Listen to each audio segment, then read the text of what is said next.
I'm really overwhelmed to meet you all, dear children. Can you hear me properly now? Can you hear me? Yes, ma'am. Yes, ma'am.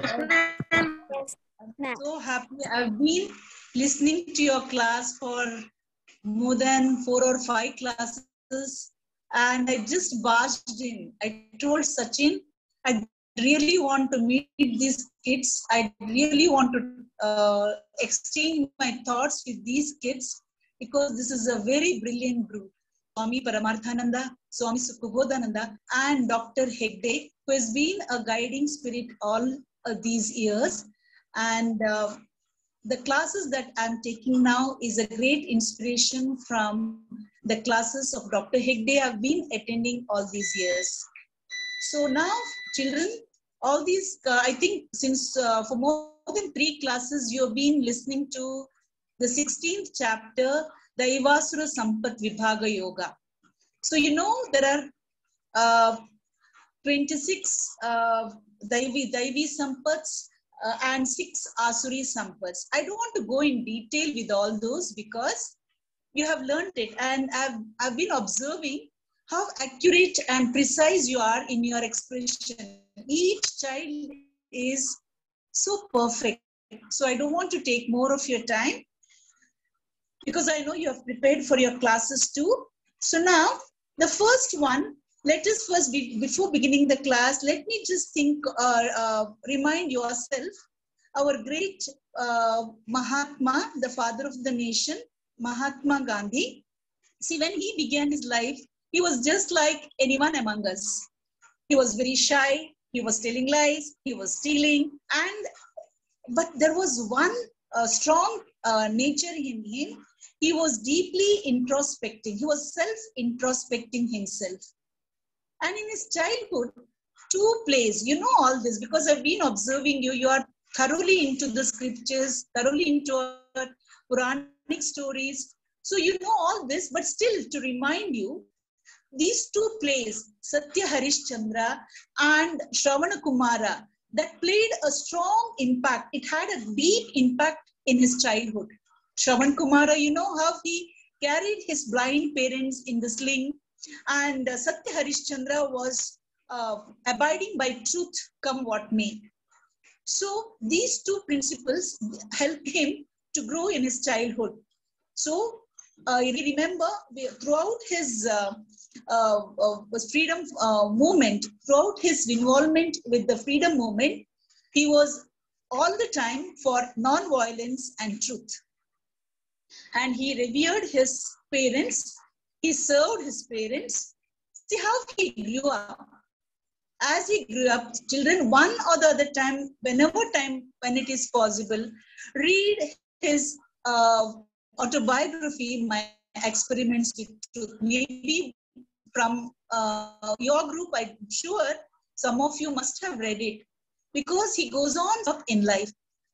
And next, he used to learn Upanishad, and without prayer, his strong point is prayers. Every day he used to pray and make others pray. He was actually commanding, he was actually addressing a huge gathering and make everybody pray. And remember, children, only prayers are our inner cleansing, medium.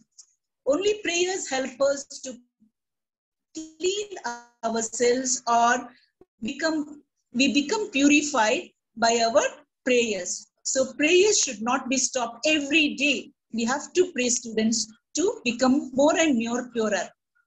And now, the next guiding spirit in Mahatma Gandhi's life was his mother. You know how Mahatma Gandhi gave importance for fasting in life. His mother was the great guiding spirit because she used to fast often for festivals. She used to fast for Ekadashi. She used to fast for any reason. She used to fast. And remember, in Gujarat, during the cloudy season, sun would not be seen at all.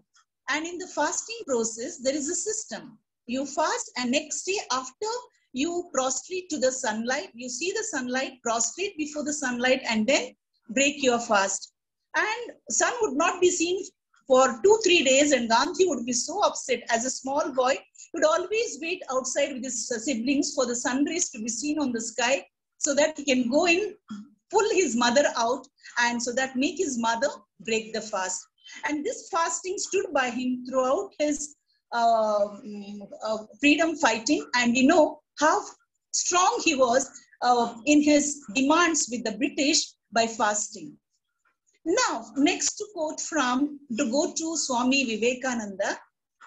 You know, the famous quote of Swami Vivekananda was, whatever you think, you will be. If you think yourself strong, strong you will be. If you think yourself weak, weak you will be. Children, the whole of our Upanishads and our Gita lays emphasis on our thinking. Our thinking has to be right, children. That's why the famous quote from the 6th chapter, Uddharet Atmanatmanam Natmanama Vasadaye Atmaiva Hatano Bandhu Atmaiva Ripunatmanaha. Thank you, Aditi. I'm so happy. See, at this age, you're already chosen for greater accomplishments. You're the chosen divine beings, children, because you're getting this truth at such an early life. Swami Vivekananda, you know, he laid so much of emphasis on the thinking process. Here, I would like to bring in the reference of a research center in America, where as an experiment, they laid the similar seeds in a similar pot with similar mud condition, water condition, climatic condition. And as an experiment, the pot was taken aside and one pot was showered with lot of goodness, love, kind words, constructive words, and you know, lot of encouragement was poured on it. And it was kept aside. The other pot was taken aside and it was showered with all bad words, discouraging ones, that you will not succeed, you will fail, you will die, with all those words. And it was kept aside again. This was repeated for about a month. After the 1 month, it was found out, a lot of good feelings, beautifully bloomed, and it really blossomed.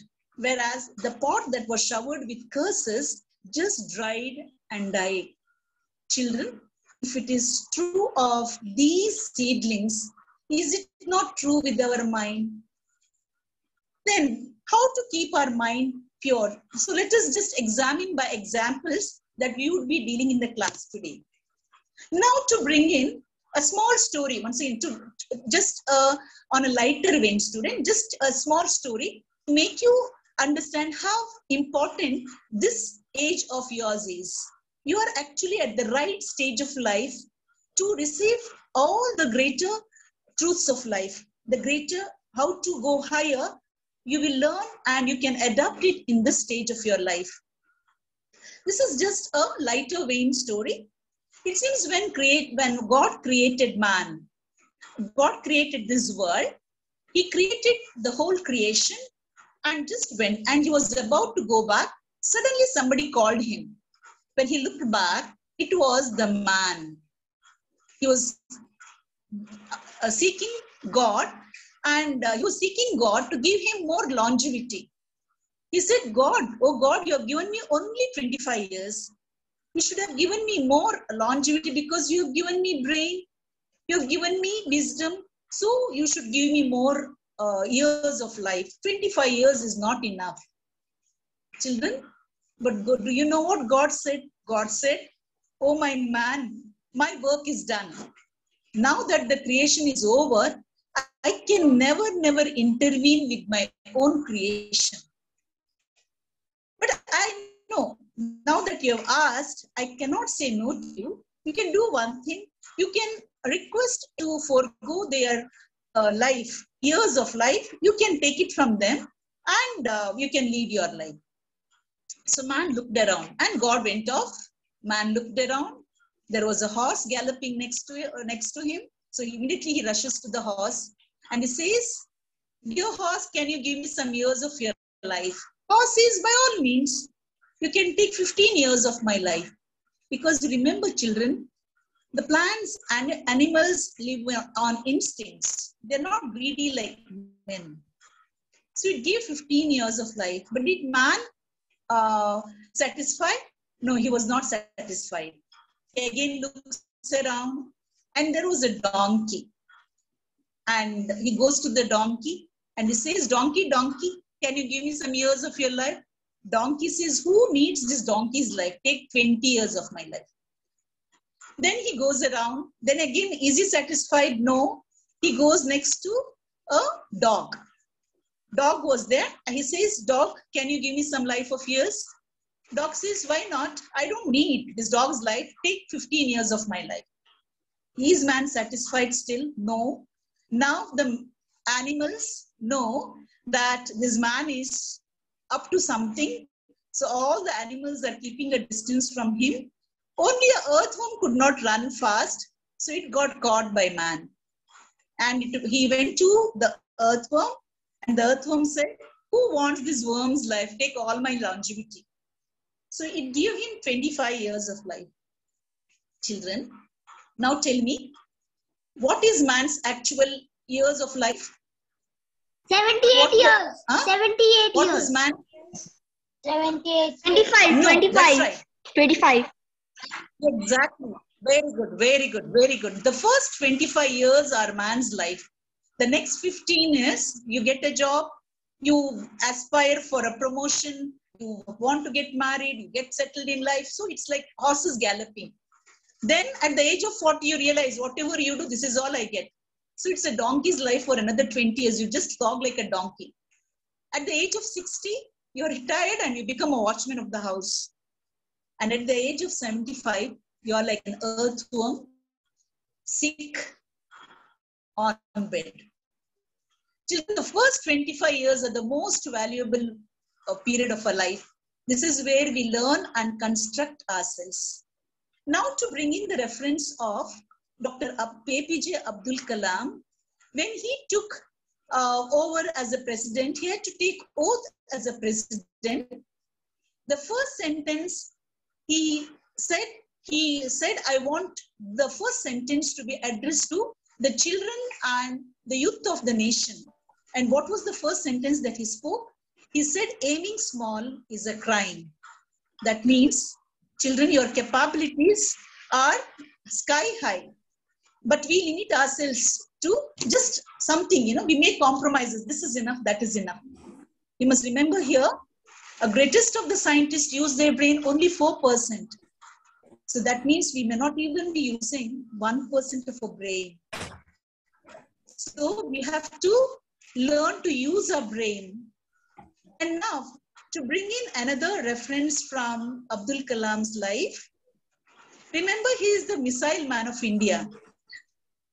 When he was working with SLV-2, it's not easy. Scientists work for years together. Here they worked for almost 1 year. 100 scientists were working on it. And when it was launched onto the space, it was a failure. It fell back to the ocean. Remember, immediately, Dr. Kalam came over the scene and he said, "My speculations went wrong. I'm extremely sorry. I'm responsible for this failure." Then again, the scientists had to work for a year. And remember, when the space satellite had to be launched on space, the whole world looks forward to its launching, because we know the greatest change that it brings on the economy of the country, the economy, and for the country has a big stride once the space satellite is launched into the space. When it was launched, it was a great success this time. And immediately, Dr. Kalam came over the screen and he said, "All credit goes to my 100 scientists who have worked incessantly for a year without rest. This is their hard work that has given the fruition." Children, this is one of this is a great impact in my life, because we like to blame others when we become failures in life or when we face problems in life. So can we stop blaming others?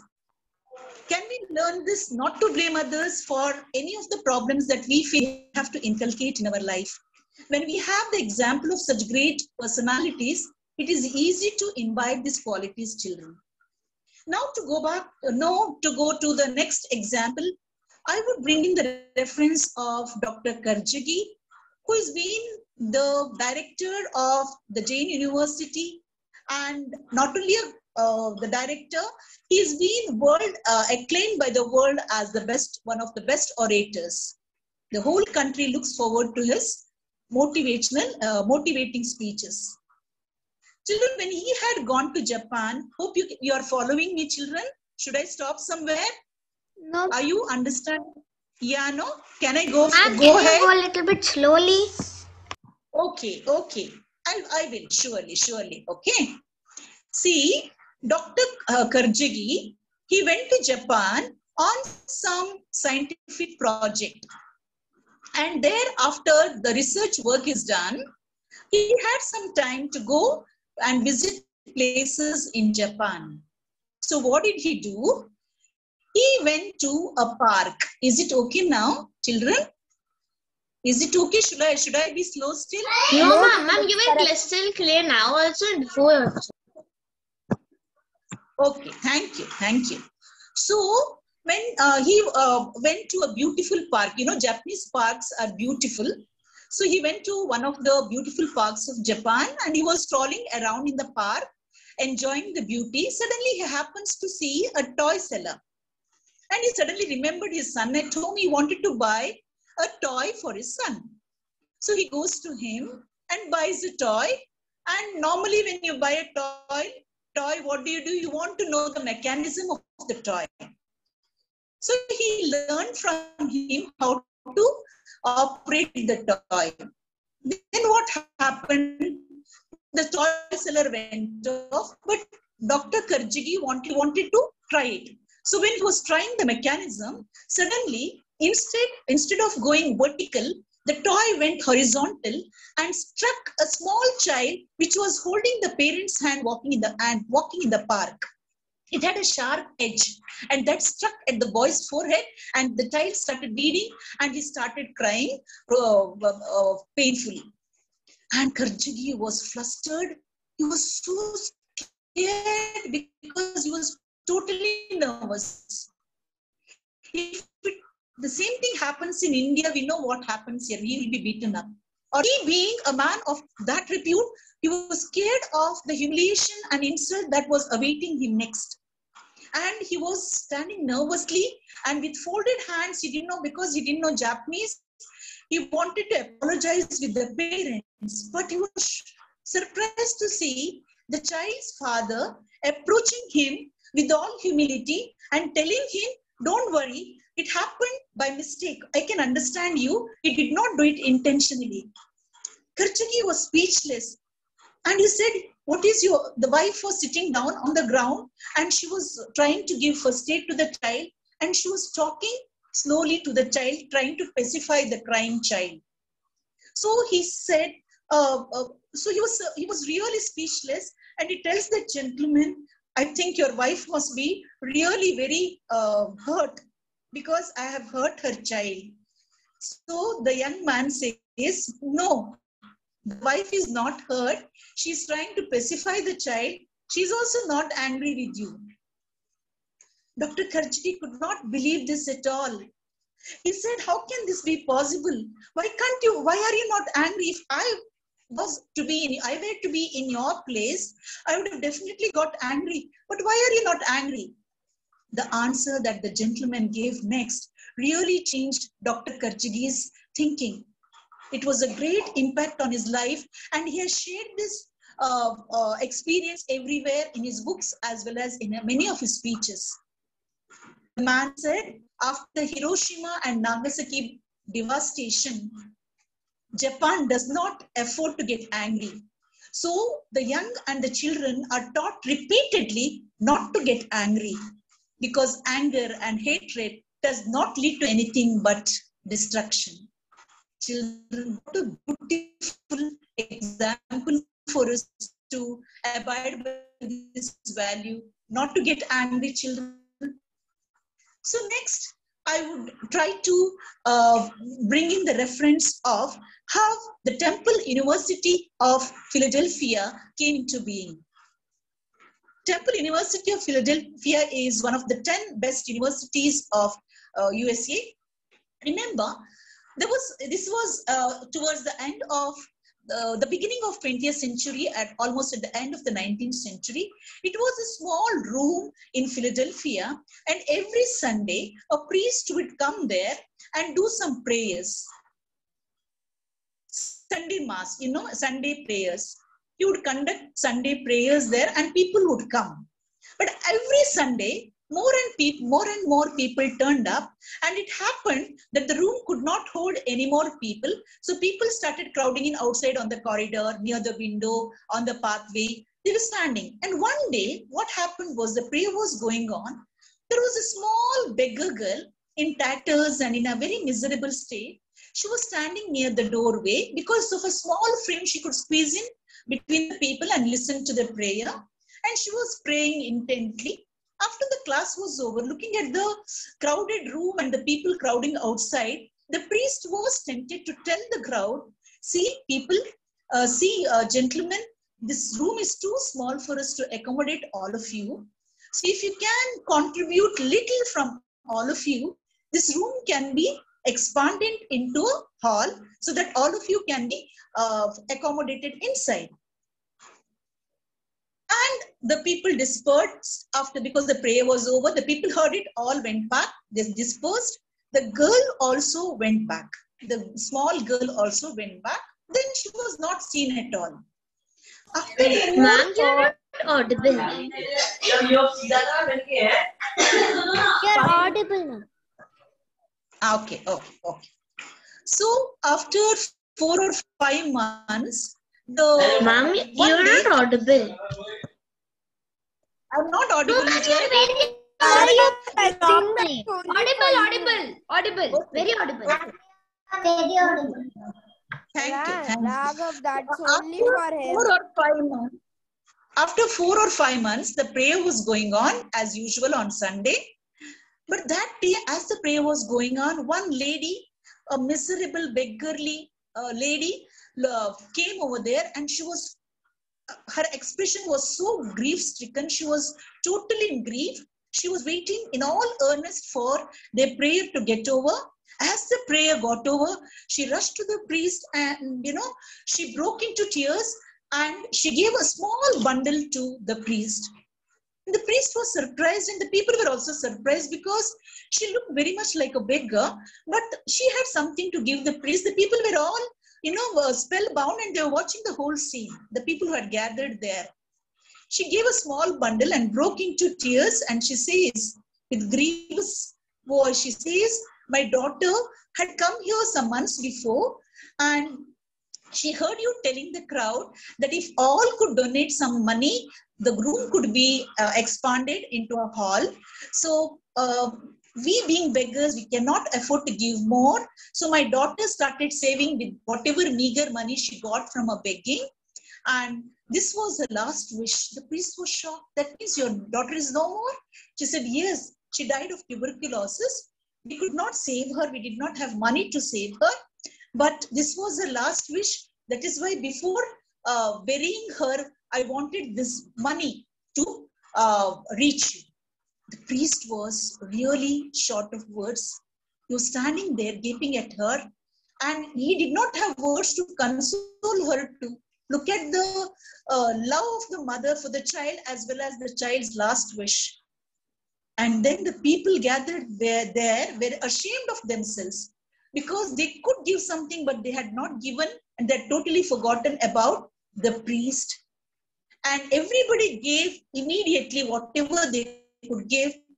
And now the room is not just expanded into a hall, there is a university in that same place.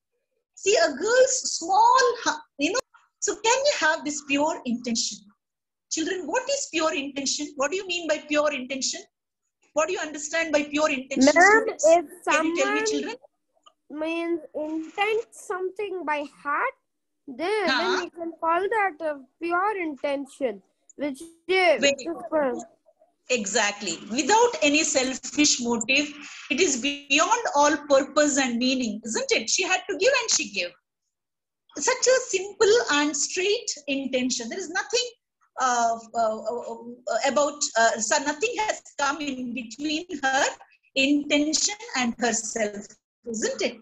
So this is pure intention, children. Now, to quote another incident from our Infosys founder, Sri Narayan Murthy.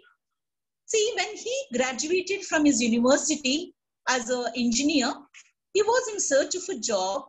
He went to Europe in search of a job. He went to Iceland. When he went to Iceland, remember, he did not know Icelandic language. He was young. And when you are in a land where you don't know the language, you wait and in earnest for some friendly faces and smiles, isn't it? So there he was traveling by train to go to the place of interview, and the compartment was empty. There was one person sitting across, and that person started talking to him, and Mr. Narayan Murthy was extremely happy because he was smiling and laughing and nodding, encouraging him. Like he was happy that that man was talking to him, though he did not understand a word. But shockingly, when the when the train stopped at the next station, a group of police cops entered the compartment, and what did they do? They handcuffed both of them and pushed them behind the bars. They did not question, they did not test them, nothing. They did not try, no trials, anything. They were pushed inside the prison. Mr. Narayan Murthy kept on shouting, "Why are you pushing me inside the prison? I've not done anything wrong." But nobody heard him. He was there in the prison for almost 4 or 5 days, but at the end of 5 days, he was again pulled out and given all his confiscated documents, and he was pushed onto the pavement. When he was sitting on the pavement with all the scattered documents around him, he went on asking the cops, "Why did you do this? I've not done anything wrong. At least tell me why was I pushed?" The cops, they did not know English, but one person knew little of English, and he had some sympathy for Mr. Narayan Murthy. He turned back and he said, "Sir, we know that you did not do anything wrong, but the person who was sitting across, he was talking ill of the government. And you were nodding and smiling and encouraging him. That was the offense." And Mr. Narayan Murthy was really shocked. He said, "Our country is really great. We have all freedom here.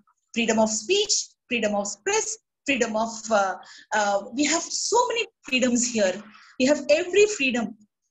So why not go back to India? Why should I stay here in a country which doesn't give us any freedom? Why should I not go back to my country and serve my country?" And remember, he came back to India and started Infosys, and then it is history, students. He created history. Children, this kind of a passion, can we learn from our experiences? Can we have each experience as a teaching point? Can we have this love for a country? Can we learn of the strong side of our country? Next, now, to go back to the story from the scriptures, from our Puranas, the story of Shvetaketu. Children, Shvetaketu was the son of Uddalaka. And Uddalaka, you must be knowing this story because I'm so happy every day our Guru, Dr. Sachin, brings in all historical characters and historical personalities and the personalities from the Puranic stories, so that your knowledge as well as you learn about the values accurately. Here Shvetaketu was the son of Uddalaka, who sent him to the Gurukula to get his education. You must be knowing about the olden days Gurukula system, where the Guru teaches the student for more than 10-15 years, and after their completion of the complete education of the scriptures and Vedas, they are sent back home. And Guru doesn't just teach the Vedas and the scriptures, they teach all arts. There are so many arts, like everything. The Guru is Guru teaches everything, all arts. So the Shwetaketu stays in the Gurukul for more than 10-12 years, and after the completion of his education, the Guru tells him, your education is over, you can go back home. And Shwetaketu is very happy because he's been away from home, he can meet his parents, and how is he going back? Very scholarly. What a change from his innocent stage to this knowledgeable stage. He was very happy to meet, and so he's going back home. The house, Uddalaka watches him from a distance, the way he was walking. He was walking so scholarly, so much of grace emanating from him, and Uddalaka felt discouraged. He felt very discouraged. Children, just think of the quality of the parents here. And Shwetaketu approaches his father, falls at his feet and seeks blessings. But Uddalaka says, son, your education is not complete. Shwetaketu was expecting words of happiness and pride from his father. But he was surprised and discouraged to hear this word from his father. He asked, Father, what are you saying? So Uddalaka says, yes, son, you have not learned what cannot be taught, which Shwetaketu did not understand. But remember, children, our ancient heritage is such that they would never speak against their father. They would not get to argument.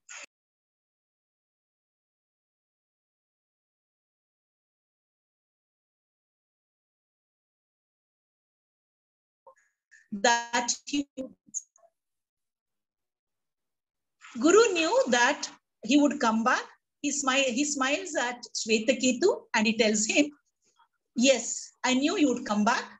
And Shwetaketu tells him, how can I learn what cannot be taught? Guru smiles and he says, take all the animals in the ashram, which are more than 400 in number, to the dense, thick forest, go to the innermost core of the forest and be with the animals for till the 400 animals become 1,000. Without a single objection, obediently, he obeys and takes the animals to the innermost dense part of the forest, and he starts being with the animals, looking after them, tending them, grazing them, taking them for grazing and all. First few months, he was disturbed because he had the the old mind was with him. But once he is with the animals for a very long time, he lost count of the years. He lost count that the animals had even crossed 1,000. Actually, he had to come back to the ashram once the animals have crossed 1,000 in number. He had even lost count. He had lost count of total self. And then, remember, in the olden days, they say the animals speak.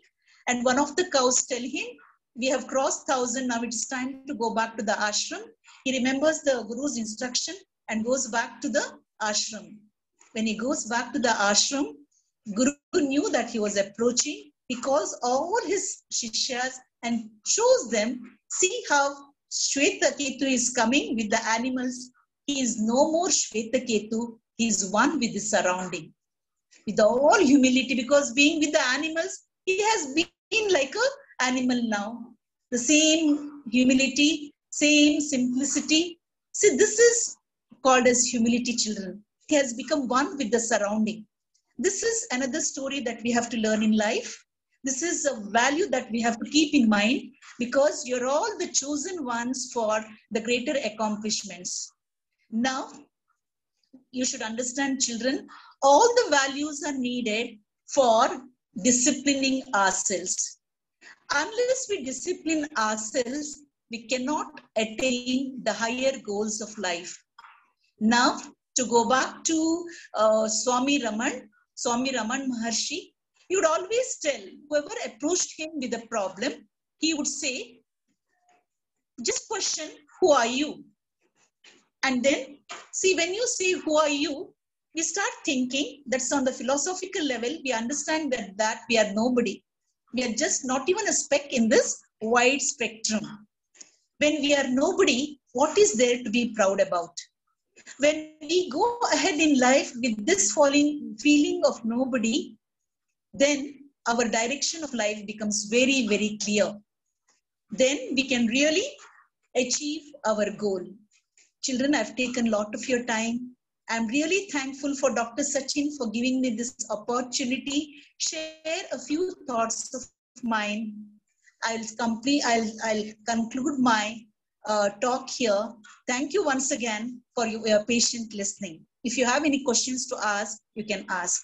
Thank you, one and all. Thank